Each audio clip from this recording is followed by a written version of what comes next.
Paunawa, ang lahat ng nakapaloob sa kwentong ito, ay pawangkathang isip lamang, at hindi tunay na nangyari. Salamat po.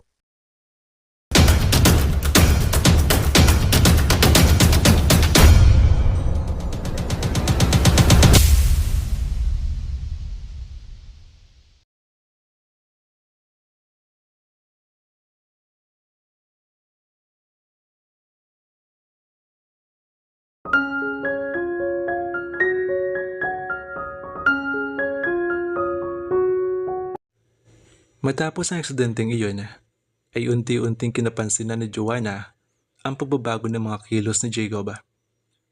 Naisip ng dalaga na marahil ay walang mukhang maiharap sa kanya ang kaibigan. Siya man ay nahihiya sa kanyang sarili, pagkat sa kanilang dalawa, siya ang dapat na maging matatag sa tukso dahil malinaw ang kanyang isip na mangyari iyon. Pinilit at sinikap niya magbalik sa dati ang pagtitingin na nilang magkaibigan. Ngunit kapuna-punang si Jacob ay nagpapataas ng pader sa kanilang pagitan. Sa wari ay iniiwasan na nitong makausap siya ng matagal. Sa ginagawa ng binata, lalo lamang siyang nasasaktan. Dapat siyang gumawa ng paraan, kaya't makalipas ang 1 linggo na hindi nila pagkakaibuan, ay nagpasya siyang kausapin ito ng masinsinan. Gumawa siya ng masarap na chicken macaroni salad na paborito ni Jacob. Alas 5 ng hapon umuwi si Jacob galing sa opisina. Pinalipas muna ni Joanna ang kalahating oras bago siya kumatok sa kabilang pinto, dala ang pinagkakabalahang salada. Nakapagpalit na ng damit si Jacob, ngunit sa malas ay may lakad ito. Gumawa ako ng chicken macaroni salad. Hindi ba paborito mo ito? Sabi niyang hindi tumitingin sa mukha ni Jacob. Nako, hindi ka na sana nag-abala, Joanna. Tila nahihiyang humipo sa batok ang binata. Dati ko naman ginagawa to, di ba? Pilit na pilit ang tawa ni Jacob. Oo nga pala. Anito? Mukhang may lakad ka. Saan bandit niyo ni Danica? Lumapit ito sa kanya at kinuha ang bowl ng salad. Diretso sa kusina at nilagay iyon sa ref. Hindi mo walang ba titikman? May hinampong tanong niya sa binata. Ngumiti ito at hinawakan siya sa balikat. Alam ko naman na basta ikaw ang gumawa, masarap. Mamaya ko na yung kakainin. Kailangan ko na kasing lumakad eh. Ayoko maindip sa kakahintay si Danica. Saan ba kayo pupunta? Parang sa teenager ang ayos mo ah. Nako, hindi naman. Bakit? Pogi na ba ako? Buong pag-iyabang na hinawakan ni Jacob ang suot na jacket. Napangiti si Joanna. Pogi ka naman kahit na suot mo eh. Aniyang totoo naman talaga. Nagaya kasi ang kaibigan ni Danica. Hindi ko pa tiyak kung saan. Basta magkikita-kita na lang daw kami. Ganun ba? Oo, so ano? Alis na muna ako ah. Aywan kung bakit biglang kinabahan si Joanna nang ihatid ng tanawa ang papalayong kotse ni Jacob. Jacob point of view. Nagmamadaling lumabas ng mansyon si Danica nang pumarada ang kotse ni Jacob sa harapan. Bumaba ang binata at ipinagbukas ito ng pinto.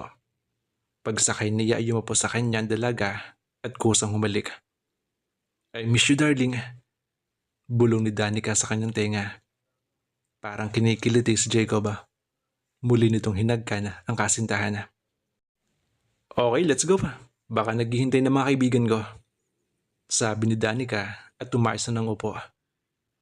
Nagbuntong hininga si Jacob at pinanatag ang nagising na damdamin bago binuhay ang makina. Wala pang 1 oras at narating na nila ang Quezon Circle kung saan naghihintay na nga ang mga kaibigan ni Danica. Hi! Agad na bati ni Danica sa mga kaibigan nang bumaba sa kotse. Isa-isa nitong ipinakilala sa mga ito si Jacob. 5 sasakyan ang bawat isa. 4 na tao ang sakay. Ang napuna pa ni Jacob, lahat ay mayroong pareha. Saan ba ang lakad natin, friends? Tanong ni Danica sa matangkad na lalaking nakaupo sa hulihan ng kotse. Sa Batangas, sagot ng lalaki. So ano pa hinihintay natin? Let's go na, sabi ng isa. Okay, sabi ni Danica at binalingan sa Jacob na bagyan napakundot ng noo. Joanna point of view. Papasok na sa Joanna sa kwarto para magpahinga nang makaramdam siya ng panghihina. Hinagilap niya ang seradora para may makapitan. Unti-unti nagdidilim ang kanyang paningin.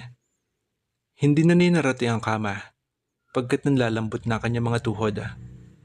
Nalugmok siya sa sahig. Pagapang na tinungo niya ang higaan. Dinaklot niya ang kobrekama at nanatili sa ganung posisyon hanggang muling magbalik sa normal ang kanyang pakiramdam. Oh God, ayoko pumamatay. Marami pa akong gustong gawin. At higit sa lahat, hindi ko kayang ipikit na aking mga mata nang hindi pa nararamdaman na kahit kating na pagmamahal ang nais kong madama mula kay Jacob. Mahal na mahal ko po siya. Bigyan niyo po ako ng mahabang panahon para may padama sa kanya ang pagmamahal ko. Na maglino na muli ang kanyang paningin, ay tumitig siya sa altar na nasa isang sulok ng kwarto. Tumawag siya sa Diyos. Hiniling niya muli pa na sana ay habagan siya nito. Kahit 1, 3, 5 taon, huwag lamang 3 buwan. Gusto ko po siyang paglingkuran. Gusto ko ipadama kay Jacob na mahal ko siya. Ayoko po siyang iwan, God. Mahal na mahal ko po siya. Samantala, Jacob point of view. Ibang-iba si Danica ng gabing iyon. Ngayon lang nakita ni Jacob na magaslaw ito at maingay. Kabaligtaran ng mga kilos at ugali nakita niya nung una pa lang nakilala at naging kasintahan ng dalaga. Private beach ang kinaroroonan nila ngayon. Gumawa ng siga ang grupo at nagsiupo sa palibot niyon. Naggalat sa buhanginan ang basyo ng lata ng bira. Maingay at maharot na tugtugin ang nagbumula sa cassette player na nakalapag sa tabi ng mga ito. Ubus na ang beer at alak na kanilang iniinom nang may ilabas mula sa bulsa ng suot na jacket si Franz. Hindi okay ang party kung wala nito, right guys? Isa-isang inabutan ni Franz ang mga kasama. Kumuha rin si Danica at nang si Jacob na ang inabutan nito ay saka lamang napagtanto ng binata na ang nakabilot na iyon sa papel ay ang pinagbabawal na gamot. Kinuha niya ang inabot ni Franz at tinitigan lamang habang iba ay nagsisindi na at nagsimulang humithit. Sa edad na yun ni Jacob, ni minsan ay hindi pa siya humithit ng gano'n at wala siyang balak na humithit ngayon. Naninigarilyo siya, oo. Ngunit paminsan-minsan lamang kapag natataon na ang mga kausap niya sa negosyo ay naninigarilyo rin. Nilingon niya si Danica. Hinawakan niya ito sa braso na akmang sisindihan ang hawak nito. Danica! May kaunting pagbabanta sa himbing ni Jacob. What's wrong? Tanong nito na kuwan ay hindi alam ibig niyang sabihin. Itinuloy pa rin nito ang pagsisindi na yun. Napatiimbagang si Jacob. Something is wrong with you. Mahina, ngunit mariing sabi ng binata. There's nothing wrong with me, Jacob. Darling. Iniiwas niya ang kanyang mukha nang tangkang hahalikan siya ni Danica. Aywan kung bakit biglang sumama ang kanyang pakiramdam dahil sa nakikita. At sino ba namang matinong tao ang hindi sasama ang pakiramdam kung ang mga taong kasama niya at nakapaligid sa kanya ay humihit ng gano'n. Mabuti pa siguro umalis tayo, aniya sa dalaga. Ngayon pala nagsisimula ang happenings ng barkada. Ano ko ba? Ito ba yung happenings na sinasabi mo, ha, Danica? But they are doing it. We're doing this before. Sa sinag ng apoy ay makikita ang pagkulimlim na mukha ni Jacob. Tumayo ito at tumayo rin si Danica. Hey, what's wrong? Tanong ni Franz at ng iba pa nilang kasama. Dapat sigurong mauna na kami ni Danica. Meron kaming importanteng meeting bukas, sabi ni Jacob sa mga ito. Wow, nakakabad trip naman kayo, sabi ng isa. Why don't you two sit down and let's continue the fun? Susog ng isa pa. Fun? You call this fun, ha? Isinog ba ni Jacob sa apoy ang hawak-hawak niyang supot? Hindi ito nagpapasay sa tao. Teka muna, Danica. Ano ba yung bago mong boyfriend? Pari ba yan o seminarista pa lang? At ang sinabing iyon ng isa sa mga babae, sinundan na matunog na tawanan na. Nagbago na ba ang taste mo ngayon sa mga lalaki, ha, Danica? Shut up, Janice. Binalingan nito si Jacob at hinila sa braso. Pwede ba mag-usap muna tayo? I think kailangan nga natin mag-usap, sabi ni Jacob. May problema ba, Danica? Tanong ni Franz. Wala, Franz. I can handle him. Anito. Pinukol na makahulugang ngiti ang kausap. Sandali lang kami. Iginaya ni Danica si Jacob palayo sa mga kasama nila. Hindi pa sila gaano nakakalayo, ay kinumpronta na agad siya ng dalaga.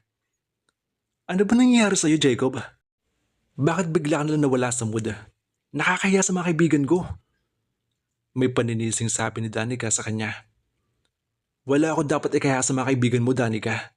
Sila at ikaw pa nga ang dapat mahiya sa akin dahil sa mga pinagagawa ninyo. Jacob, wag kang killjoy.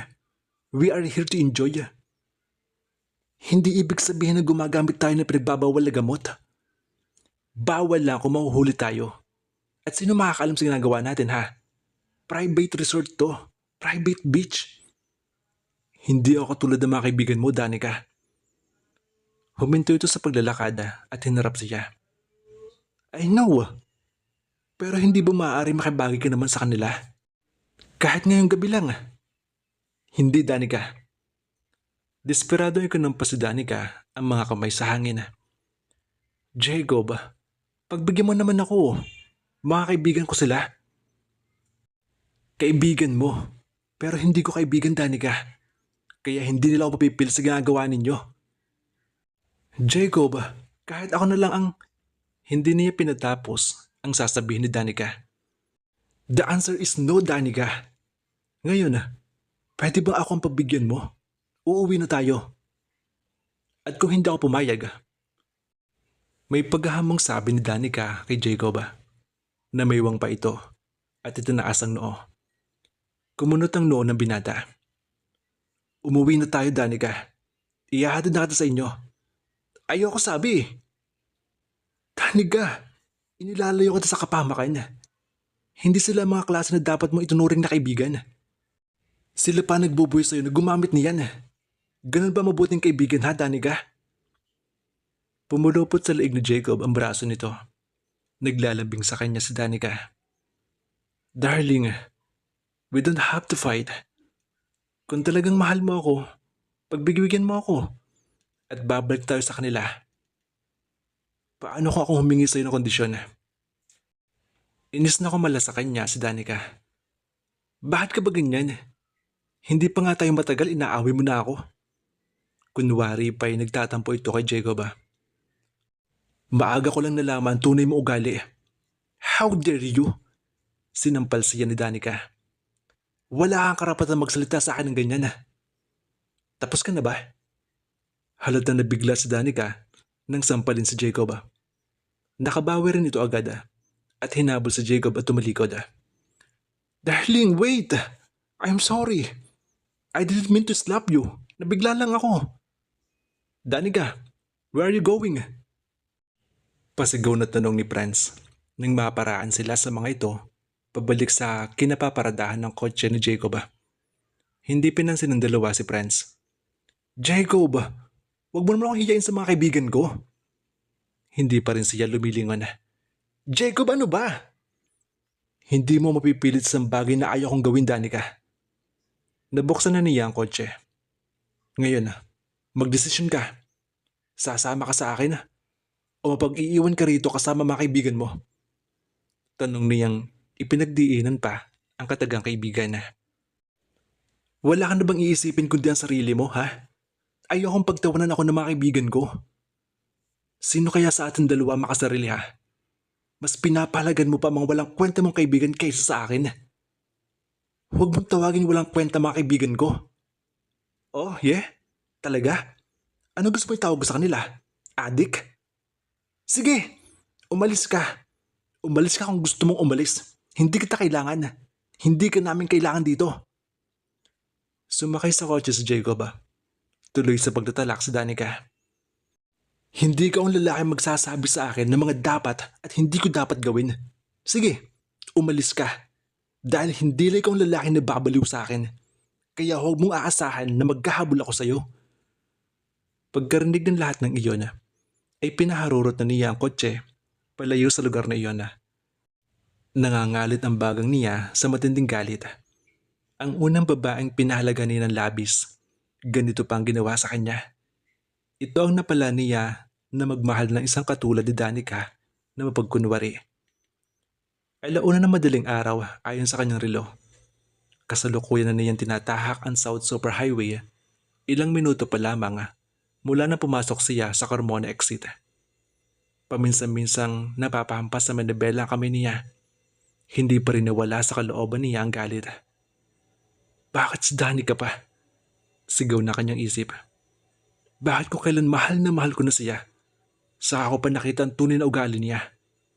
Mahal na mahal ko man din siya. Bakit ngayon pa? Okupado ni Danica at ng mga nangyari ng gabing iyon ang kanyang isip. Kaya hindi niya namalayan na napakabilis ng kanyang papatakbo. Napadin ang tapak niya sa linyadora. Nabigla na lamang siya na makitang babangga siya sa nakahimpil na truck. Hindi! Kinabig ni Jacob ang manibela bago siya bumangga sa truck. Nawalan sa lane ng kotse niya at sumadsad sa gilid ng highway. Hindi niya nakuhang iiwas sa malaking puno at dire-diretsong bumangga roon ang kanyang kotse. Lumipas ang mahabang sandali. Sa ospital, nagkamalay si Jacob. Nagisnan niyang nakasubsob sa gilid ng kamang hinihiga niya si Joanna. Ninais niyang kumilos, ngunit hindi niya maigalaw ang kanyang mga binti. Nagbaba siya ng tingin at nakita niya nakasemento ang mga iyon. Joanna. Nagising sa mababaw na pagkakaidlip ang dalaga. Nang marinig niya ang tinawag ni Jacob ang kanyang pangalan. Nag-angat siya ng mukha at gayon na lamang ang kasiyahan nang makitang gising na ang binata. Napaluha pa nga siya dahil dito. Niyakap niya si Jacob ng mahigpit. Jacob, salamat. Salamat nakaligtas ka sa aksidente. Salamat sa Diyos. Nagbalik sa alaala ni Jacob ang mga naganap at napakunot ang noon nito. Mababakas sa mukha ang labis na pagsisisi. Joanna, hindi na ako makahinga. Anitong nasasakala sa pagkakayakap niya sa leeg nito. Sorry. Nagugutom ka na ba? Gusto mo bang kumain? Mabuti at nakuha pang ngumiti ni Jacob sa nakitang pagkataranta niya. Pahingin tubig please. Wahaw na ako eh. Kinuha ni Joanna ang baso ng tubig. Tinulungan pa siyang uminom ng dalaga. Salamat, sabi ni Jacob matapos uminom. Ano ba nangyari sa'yo? Saan ka ba nanggaling na maaksidente ka? Bakit hindi mo kasama si Danica? Akala ko ba siya ang kasama mo? Teka. Isa-isa lang ang tanong at mahina pa ang kalaban. Hindi ko malaman kung alin ang una kong sasagutin eh. Sorry. Anong sabi ng Dr. Joanna? Hindi ko pa nakakausap mula nang huling tingnan yung mga binti mo. Nagpawala ng malalim na buntong hininga ang binata. Mabuti na lang at hindi naging mas grabe pa kaysa riyan ang inabot mo. Bakit hindi ko may galaw mga binti ko? Hindi sumagot si Joanna. Hinipo ni Jacob ang benda sa ulo. Sumasakit ang ulo ko. Hinaplos-haplos niya ang ulo ni Jacob. Gusto mo bang tawagin ko ang girlfriend mo? Tanong ni Joanna kahit labag sa kanyang kalooban. Huwag na. Malungkot na sabi ni Jacob. Ha? Bakit naman?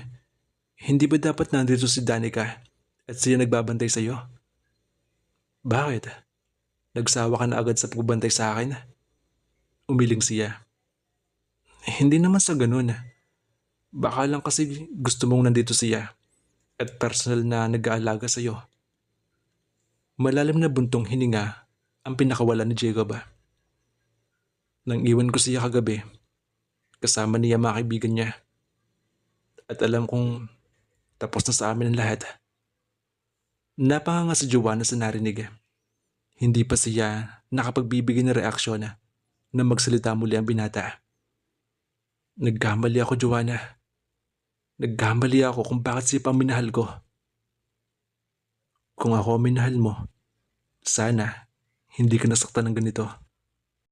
Iyon ang sinabi ng isip ni Joanna. Nagbaba ng tingin si Joanna sa pag-alalang baka mabasa ni Jacob ang nakakubling damdamin sa kanyang mga mata. Ginagap nito ang kamay niya, mariing pinisila. Mabuti na lang at may kaibigan ako kagaya mo. Ilang beses ko na narinig yan na. Wala ka na bang ibang sasabihin sa akin? Pabiro niyang tanong sa lalaki. Joanna, sa himig ni Jacob, waring hinihiling nito tumitig siya sa mga mata ng binata. Kalungkutan ang nakikita niyang iyon sa mga mata ni Jacob. Hindi dala lamang ng kalungkutang nakatago sa kanyang mga mata. Iniawang niya ang kanyang mga labi, ngunit walang salitang namutawi roon. Utos ng damdamin, nandukwangin niya at hagkan sa noo ang binata. Hindi niya napigilan ang luhang na milibisbis sa kanyang pisngi at upang maikubli iyon kay Jacob, ay idinampi niya ang kanyang pisngi sa pisngi nito. Hawak pa rin ni Jacob ang isa niyang kamay. Tulad niya, ay tila ayaw din bumitaw ang binata. Pinaglubag muna ni Joanna ang kalooban. Pinahid ng malayang kamay ang luha sa pisngi, subalit hindi pa rin nakaila kay Jacob ang kanyang pagluha. Huwag kang umiyak. Gumaralgal ang boses ni Jacob. Hindi naman ako umiiyak eh. Pagsisinungaling niya. Ano bang hindi? Hinaplos nito ang pisngi ni Joanna. Hayan oh, at basa pa ng luha ang pisngi mo. Pinagpapawis na lang ako. Baligtad pala tayo. Ako nga giniginaw na sa lakas ng aircon eh. Talagang hindi siya makakalusot kay Jacob. Huwag mo nila akong masyadong pansinin, okay? Magpahinga ka na lang. Nangangawit na nga ako sa kakahiga eh. Reklamo ng binata.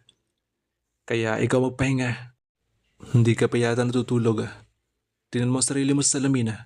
Nangangalumata ka na at nandalalim na ang paligid ng mga mata mo. Okay ka na ba? Oo, huwag mo na akong alalahanin. May paniniguro sa ngiti ni Jacob. Tumayo na si Joanna. Kung sa bagay, talaga nakakaramdam na siya na matinding pagod kanina pa. Total, ay nagkausap na sila ni Jacob. Maaari na siya magpahinga sa kama sadyang nakalaan para sa nagbabantay. Iyong kama na malapit sa pintuan ng kwarto. Tatalikod na lamang siya nang muling hawakan ni Jacob ang kanyang braso. Joanna, sandali lang. Anito? Humarap siya kay Jacob. Bakit? May kailangan ka ba? Nakita niya nakatitig ito sa tila mga pasa sa braso niya. Ano nangyari diyan? Bakit may mga pasa ka? Wala. Kuwan kasi. Napabangga lang yan dahil sa pagmamadali kong pumunta rito. Nang tawagan ako ng mga pulis. Dahilan niya na ang totoo ay isa iyon sa sintomas ng sakit niya ang leukemia. Kumunot ang noo ni Jacob. Halatang hindi kumbinsido sa kanyang sinabi. Wala ito. Huwag mo nilang pansinin. Binitawan nito ang kanyang kamay. Ngunit nakaguhit pa rin sa mukha ang pagtataka. Kinausap ni Joanna ang doktor na tumitingin kay Jacob tungkol sa kalagayan ng mga binti ng binata. Ipinaliwanag ng doktor sa kanya ang resulta ng x-ray at ang magiging epekto noon sa paglalakad ni Jacob. Mapaparalisa ang mga binti ng pasyente, Mr. Mento. Grabe ang naging pinsala ng ibang bahagi ng katawan niya sa aksidente. Paliwanag ng doktor habang nakatuon ng pansin sa resulta ng x-ray na nakapaskila. Oh my God, nasambit na Joanna.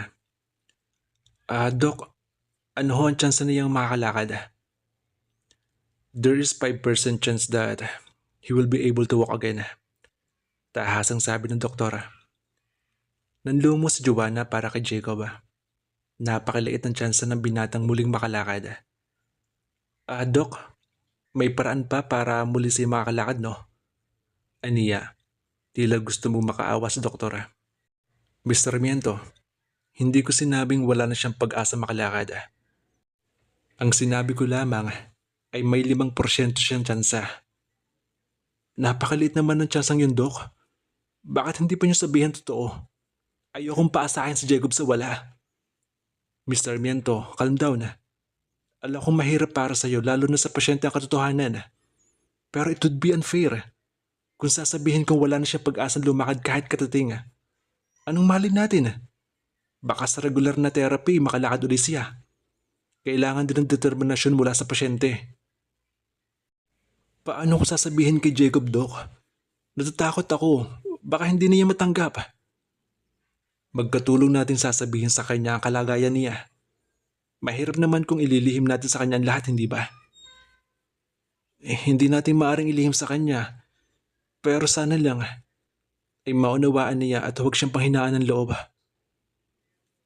Hindi kinakitaan ni Joanna ng anumang reaksyon ng mukha ni Jacob matapos itong marinig ang sinabi ng doktor. Nakatitig lang ito sa kanyang mukha. Ngunit tila naglalago sa kanya ang titig niya. Marami pang sinabi ang doktor na tango lamang ang itinugon ni Jacob. Sa pagtanggap na iyon ng binata sa mga narinig, sa tahimik na paraan, ay lalo lang nababahala si Joanna. Mabuti pa sanang nagwala ito. Ipinagsigawang hindi kayang tanggapin ang sinabi ng doktor. Nang sa gayon, sana alam niya ang saloobin nito. Huwag kang mawalan ng pag-asa, Jacob. May naging pasyente na rin kami nung katulad ng sayo. At dahil sa kanilang mga determinasyon ay nakalakad silang muli. And I hope, ganun din ang gagawin mo. Wala pa rin reaksyon mula kay Jacob. So, papaano na? Maiiwan ko na kayo. At may aasikasuhin pa ako ibang pasyente. Sige ho, Doc. Salamat po. Si Joanna ang nagsalita. Tumango ang doktor. Tumalikod at lumabas ng kwarto. Huwag kang mawalan ng pag-asa, Jacob. Nandito lang ako sa tabi mo. Hindi kita iiwan. Tutulungan kita sa abot na makakaya ko. Nagkaroon ng reaksyon ng mukha ng binata. Kumunot ang noo nito. Ano magagawa mong tulong sa akin? Pwede ka ba maghimala? Puno ng kapaitan ang sinabing iyon ni Jacob. Nagulat si Joanna sa narinig. Sa likod ng katagang ipinakita ni Jacob nang malaman nito ang katotohanan ay ang kapaitang pilit na pinaglalahanan. Ang Diyos ang maaaring gumawa ng milagro. Huwag ka lang mawalan ng paniniwala sa Kanya. At kailangan mo rin mapakatatag. Ano pa ang mangyayari sa akin ngayon na hindi na ako makakalakad? Mamahalin pa ba ako ni Danica sa ganitong miserabling kalagayan ko, Joanna? Jacob, kung talagang mahal ka ni Danica, mamahalin ka niya kahit ano pang kalagayan mo. Mapait ang ngiting sumilay sa mga labi nito. Papaano ko aasahan ang 5% tsansa, Joanna? Kung yun din lang sa aasahan ko, mabuti pong maagay tanggapin ko na kahit kailan ay hindi daw makakalakad.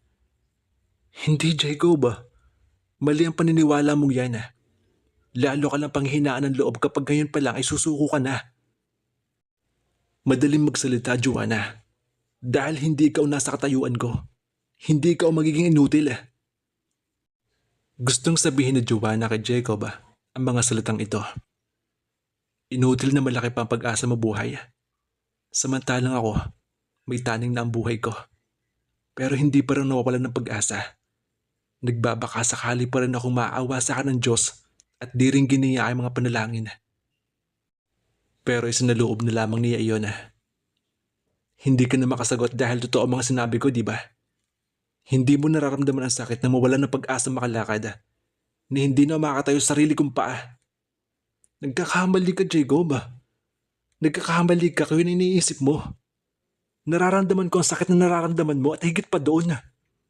Dahil naawa ka sa akin, hindi ko kailangan ng awa, Joanna. Huwag kang magsalita ng ganyan, Jacob. Kaibigan mo ako. Sino pa ba magdadamayan kundi tayo, di ba? Ngayon mo ako higit na kailangan. At umasa kang hindi kita iiwan. Bakit? Bakit, Joanna? Gusto mo mag-alaga ng isang kaibigang inutil, ha? Nakakainsulto ang ngiti ni Jacob kay Joanna. Kung sabihin kong oo, maniniwala ka ba? Hindi na nakuha ang sumagot ni Jacob. Iniiwas ito ang tingin kay Joanna. Habang si Joanna naman ay parang gusto niyang umiyak ng mga sandaling iyon. Gusto niya magmakaawa sa binata at sabihin huwag mawala ng pag-asa. Hanggang makalabas ng ospital si Jacob ay hindi siya sumama. 25 taong gulang na siya noon. Tapos na siya ng komersyo kaya ipinasya niyang mamuhay mag-isa. Ang salaping naman na niya sa mga magulang ay isinosyo niya sa construction firm ng Tio Paulino niya na kapatid na nasira niyang ama. Nang magkaroon ng proyektong townhouses ang kumpanya nila ng kanyang Tito Paulino, ay bumili siya ng isang unit kung saan naging magkapit-bahay nga sila na Joanna na mula pa sa kolehiyo ay matalik na niyang kaibigan. Nang malaman kasi ni Jacob na balak bumili ni Joanna ng townhouse, ay perneresente niya ang katabi ng napili niyang unit. Nakabuti rin naman ang pagiging magkapit-bahay nila ni Joanna. Gaya ngayon, nasa ganun siyang kalagayan. Si Joanna ang kumuha ng katulong na mag-aasikaso sa kanya. Isang balingkinitang babae na may edad na. Kapatid nito, ang katulong na kinuha ng dalaga para sa sarili. Kapag hapon, pagdating ni Joanna galing sa trabaho, ay siya ang una nitong pinupuntahan bago pa tumuloy sa sariling bahay ang dalaga. Para itong nurse na inaalam ang kanyang kalagayan, tinatanong kung kumain na siya o di kaya ay kung ano nangyari sa kanya sa buong maghapon. Pinasasalamatan niya ang pag-alala nito at pagmamalasakit. Ngunit kahit anong gawin ni Joanna, ay hindi pa rin umaangat ang paniniwala niyang muling makakalakad. Makalipas ang isang buwan, ay tinanggal na semento sa mga binti ni Jacob. Sinimulang isailalim sa physical therapy ang mga binti niya. Mahaba-habang oras ang nagugugol niya araw-araw sa ospital para doon. Nahihirapan siya sa mga ginagawa sa kanyang physical therapist, ngunit sa kabila noon ay wala pa rin siyang maramdamang pagbabago. Maiksi ang pasensya ni Jacob at naging bugnutin siya at masungit sa kanino man. Hindi ka ba marunong umintindi? Ang sabi ko ayokong kumain. Bingi ka ba para ulit-ulitin ko pa ang sinasabi ko bago maintindihan, ha? Tarantang pinulot ng katulong ang tumilapong kasangkapan. Nanginginig ang mga kamay sa nerbiyos habang dinadampot ang mga basag na piraso. Sa uulitin kasi, isang salita ko pa lamang intindihin mo na. Kapag sinabi kong gustong kumain, saka mo lang ako bigyan ng pagkain. Mahirap ba intindihin yun, ha, Diding? Pasensya na kayo, sir. Pasensya. Yun na lang ba maririnig ko sa iyo bumaghapon? Sorry na po, sir. Hindi na po mauulit. Abay, dapat lang. Minanaobra ni Jacob ang wheelchair at pinagulong papasok sa kanyang kwarto. Naiwan sa komedor si Dedeng. Inilalagay sa tray ang mga bubog. Ipinagtapat ni Dedeng kay Joanna ang nangyari kinagabihan. Natutulog si Jacob nang lumipat ito sa kabilang bahay. Talaga nagiging sumpungin na sa Sir Ma'am. Ninenervyos nga po ako nang ihagis niya ang tray na may lamang pagkain eh. Sabi pa ni Diding. Diding, ikaw na sana ang bahalang magpasensya sa sir mo, ha. Unawain natin ang kanyang kalagayan. Aniya. Nauunawaan ko naman siya, Mama. Kaya lang, kapag lagi siyan magagalit sa akin at maninigaw, baka mabuti pa umuwi na lang po ako sa amin. Sumabat si Dadang, kapatid ni Diding, at katulong ni Joanna. Mabuti na lang pala, Manang, at kay ma'am ako napunta. Kung ganun ang gagawin sa akin ni Sir, naku, baka himatay na ako sa nervyos. Huwag naman kayong ganyan. Mabait naman si Jacob ah. Kaya lang nahihirapan siya sa kanyang kalagayan. Kaya ang nangyayari, naging mainit na ng ulo at magsisigaw ganun. Pero mama, totoong uuwi na lang po ako sa amin kapag hindi ko na nakayang kasungitan ni Sir. Ang nasa tono naman ni Diding ang hindi pagbibiro. Hayaan mo Diding. Bukas ikakausapin ko si Jacob. Naku, huwag na lang mama. Baka lalo lang niya akong pagalitan. Saway ni Diding kay Joanna. Huwag kang mag-alala. Akong bahala kay Jacob. Pero mama, tiyak na magagalit yun eh. Huwag kang mag-alala. Maayos na ang problemang ito. Ang pangako ni Joanna kay Diding na maayos na ang problema ay hindi nagkaroon ng linaw nang tumanggi sa Jacob na siya ay kausapin. Wala nagawa ang dalaga at hiniling na lamang niya sa katulong na dagdagan pa ng tiyaga at habaan pa ang pasensya sa binata. Naging maingat sa pagkilos at pagkasalita si Diding. Gaya ng nilinaw ni Jacob, dinadala lang niya ng pagkain ng binata kapag humihingi. Isang hapon, matapos ang mga gawain sa Diding, ay sandali ito nagpahinga at nilibang-libang ang sarili. Hindi pa nag-iinit ang pangupo nito nang marinig ang sunod-sunod na pagtawag ni Jacob. Pinatay ni Diding ang TV at nagmamadaling pumasok sa kwarto ng binata. Naabutan ni Diding na inilalapag ni Jacob sa ibabaw ng kama ang binabasang libro, pati na ang salamin sa mata. Sir, bakit ho? Kinakabahan na ito na magtanong. Saan ka ba nanggaling? Pabulyaw na tanong ni Jacob. Sa sala ho. Hindi naman po ako lumalabas ng bahay eh. Eh kung ganun, bakit ang tagal mo lumapit? Pasensya na ho. Pasensya na naman. Hindi yata Didi ang dapat pinangalan sa iyo eh. Dapat siguro pasensya. Napayo ko si Diding. Nainsulto ito sa sinabi ng amo. May pag-uutos ho ba kayo, sir? Tatawagin ba kita kung wala akong iuutos sa'yo? Galit na sabi ni Jacob sa katulong na medyo namumutla. Binaliwala lamang iyon ng binata. Balak mo ba akong gutumin ha? Dapat. Kanina mo ba ako dala ng merienda dito ah? Ho? Ang kabilin-bilin niyo kasi. Dadalhan ko lang kayo ng pagkain kapag humingi kayo. Pero hindi nangangahulugan na hayaan mo ako magutom. Hala, ipaghanda mo ako ng makakain. Kasi naman sir, huwag ka na mga tuwiran Diding. Lumabas ka na roon at kuha mo ko ng pagkain. Opo sir.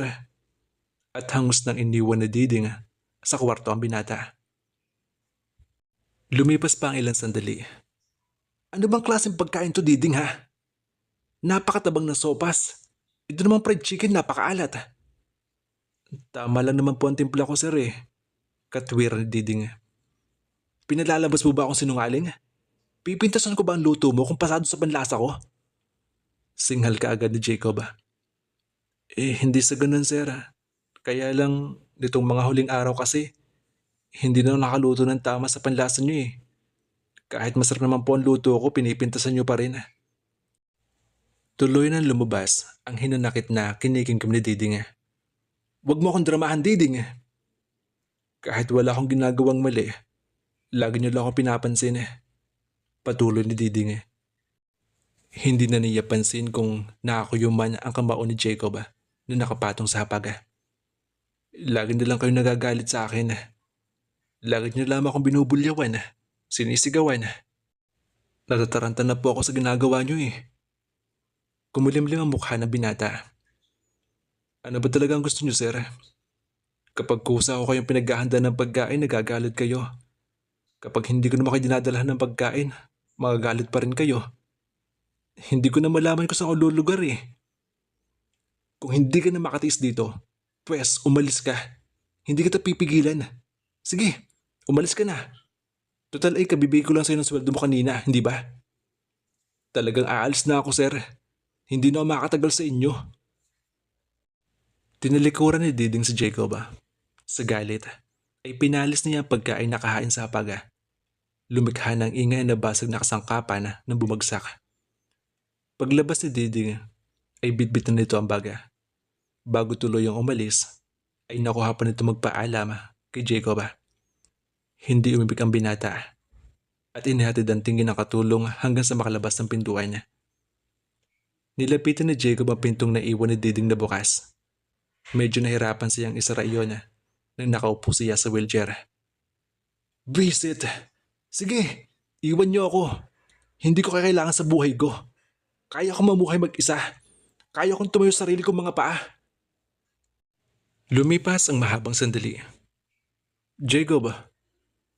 Bagamat narinig ni Jacob si Joanna, ay hindi ito tuminag na lumingon.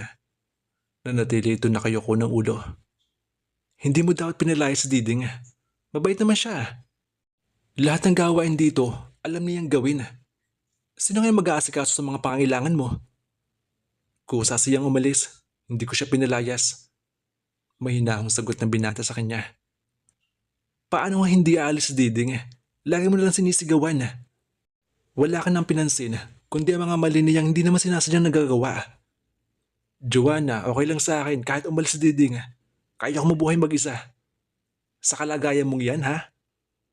Hayaan mo akong mag-isa dahil ayokong isipin na inutil ako at kailangan ko ng tagapag-alaga. Ikaw lang naman nag-iisip na inutil ka eh. Huwag mo na palakasin ang loob ko, Joanna. Alam ko, nararamdaman ko hindi na ako makakalakad. Ayaw kong isipin na inutil ka na. Pero bakit pinaniniwalaan mo sarili mo na hindi ka na makakalakad? Hindi kita maintindihan, Jacob. Napakagulo mong kausap. Tumalikod si Jacob. Pinagulong nito ang wheelchair palayo kay Joanna. Iwan mo na ako, Joanna. Gusto ko mag-isip. Isang malalim na hininga ang pinakawalan ni Joanna. Palilipatin ko muna rito sa dadang hanggat di pa ako nakakahanap ng magiging katulong mo. Hindi ko kailangan nakasama rito. Sanay akong mag-isa. Nilapitan ni Joanna ang binata. Hinawakan niya ang wheelchair at pinaikot paharap sa kanya. Kung ayaw mo ng katulong, ako na lang mag-aasikaso sa iyo. Ibubuka pa lamang ni Jacob ang mga labi para tutulan ang sinabi ni Joanna nang maagap siyang sinansala sa pamamagitan ng pagdampi ng mga daliri ng dalaga sa bibig niya. Huwag ka na magreklamo, Jacob. Hindi kita maaaring pabayaan dahil mahal kita. Magkaibigan tayo, hindi ba? Ngayon, dapat mong malaman na pangatawan ko ang sinabi ko at hindi mo ako mapipigilan. Naging mahinahon ang kalooban ni Jacob. Nagpakawala ito ng malalim na buntong hininga. Tatawagin ko sa dadang para linisin ang kalat mo. Sinulyapan niya ang mga basag na kagamitan sa higa. Pagkatapos muli niya ibinaling ang pansin kay Jacob. Dito ka lang. Joanna. Mahinahon tawag ni Jacob nang palabas na siya ng pinto. Bakit? Alam kong pagod ka sa trabaho. Magpahinga ka na lang. Kaya ko na sarili ko. Umiling siya. Kailangan mo ang tulong ko, Jacob. Aniya. Hindi ko kailangan ng tulong mo. Pero Jacob, kailangan mo ako. Kumunot ang noo ng binata. Nagsisi si Joanna sa sinabing iyon. Kung lagi na lamang madudula sa kanyang dila, hindi malayong mabisto ni Jacob ang nakatago niyang damdamin para dito. Dapat siya maging maingat sa pagsasalita. Hindi siya nakatitiyak sa magiging reaksyon ni Jacob. Paano kung imbis na maunawaan siya nito, ay pangilagan siya at turingang mapagsamantala sa kanilang pagkakaibigan? Tama ka. Narinig niya sinabi nito. Kailangan kita. Nakangiti ito kay Joanna. Bumilis ang tahip ng dibdib ni Joanna at hindi may paliwanag ang kasiyahang naramdaman niya ng mga oras na iyon. Kailangan din kita, Jacob. Kailangan kita sa buhay ko. Iyon ang sabi ng isip niya.